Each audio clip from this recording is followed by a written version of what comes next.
We're now joined by the attorney representing Dawn Richard, who has alleged that Sean Diddy Combs groped, assaulted, and imprisoned her and threatened her life. Eric Fidoli is a partner and managing attorney at the Bloom firm. He joins us from New York. Eric, really appreciate you giving us your time today.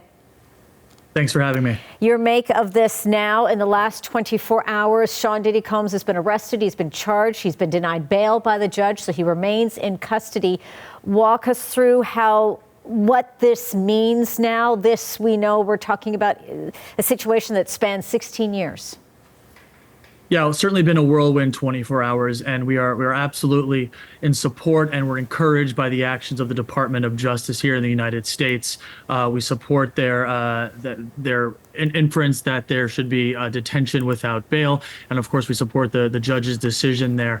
Very interesting to see that the indictment handed down by the Department of Justice very closely, almost strikingly similar to the allegations that we made in our civil complaint on behalf of Mrs. Richard. So we are very encouraged to see the Department of Justice moving forward against Mr. Combs. Eric, can you give us a little more details about Dawn Richard's story, her case? Yeah, I can't get into too many details, but I can tell you that, Miss Richard is a musician. She's a very talented musician, and music has been her life. And this was a very difficult thing for her to do. In the lawsuit that we filed on behalf of Miss Richard, she used her own name. Instead of a Jane Doe or a pseudonym, which she could have done. She chose to confront it with her own name, which was a very brave choice, and she's faced backlash. So this arrest and this indictment and the judge's decision to not allow Mr. Combs to have any bail and to be in detention until his trial, these are all very encouraging and very empowering for Ms. Richard, who has been through a lot in the last, not only the last few months, but of course the last few and many years of her life. Indeed, we know a lot of the details are quite disturbing in terms of what she alleges to have experienced, and many others, as we're hearing in this indictment. You have dedicated really your career now to helping women, to representing women, to give them a voice. You've been doing that since 2018, where you joined the Bloom firm. Talk to me more about the bigger picture of what a case like this is going to mean when we're looking at an individual with great power, with great wealth, and those that are quite vulnerable, looking to get some level of, to get within the industry, to build their careers. And now someone, who took advantage or allegedly took advantage isn't going to get away with it, and what this will mean on the broader sense.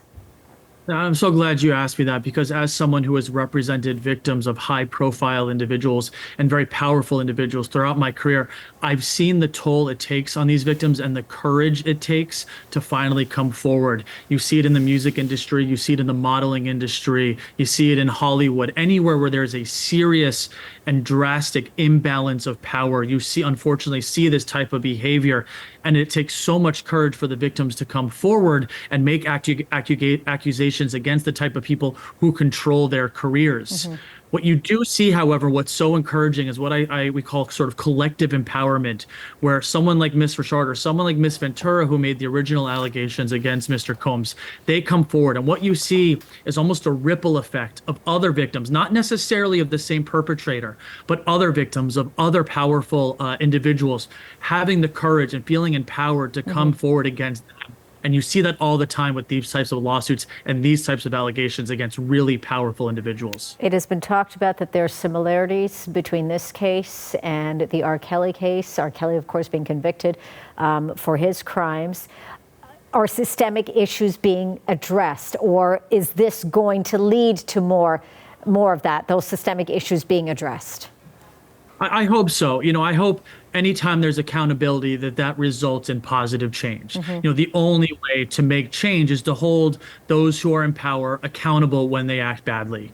And so I sincerely hope, and I'm optimistic, that the type of publicity that the case against Mr. Combs is getting will result in change in the music industry, and hopefully that will, go forward and will also result in changes in some of the other industries, like the modeling industry, like the Hollywood, the movie industry, where you see such a gross imbalance of power and an exploitation of that power, and the taking advantage and the coercion and the exploitation of those who are not in power. Is this going to be, and we've talked about other cases like this, precedent setting? as you look to see where this indictment is going to go from here, we know that Combs's lawyers are going to be, appealing the denial of bail here, so they're back in court tomorrow. But is something like this finally going to be precedent-setting? That, as you say, we are going to see that change as you now follow where the indictment is going to go from here. I hope so, and there's a specific change that I hope it results in. During the arraignment, during the bail hearing, the prosecutors referenced the R. Kelly case, they referenced the Keith Raniere case, they referenced the Jeffrey Epstein case. But what the defense said is all those cases had to do with child trafficking and the sexual assault of minors. That's what the defense alleged.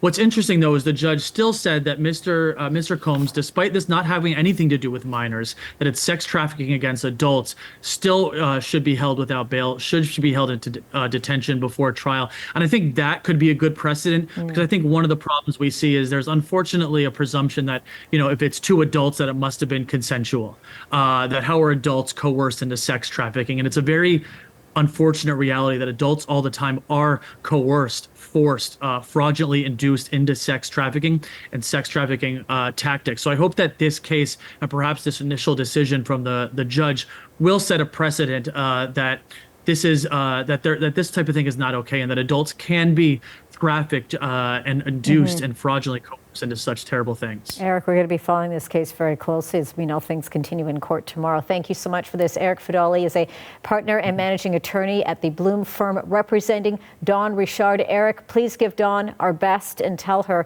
she is very brave. Thank you so much.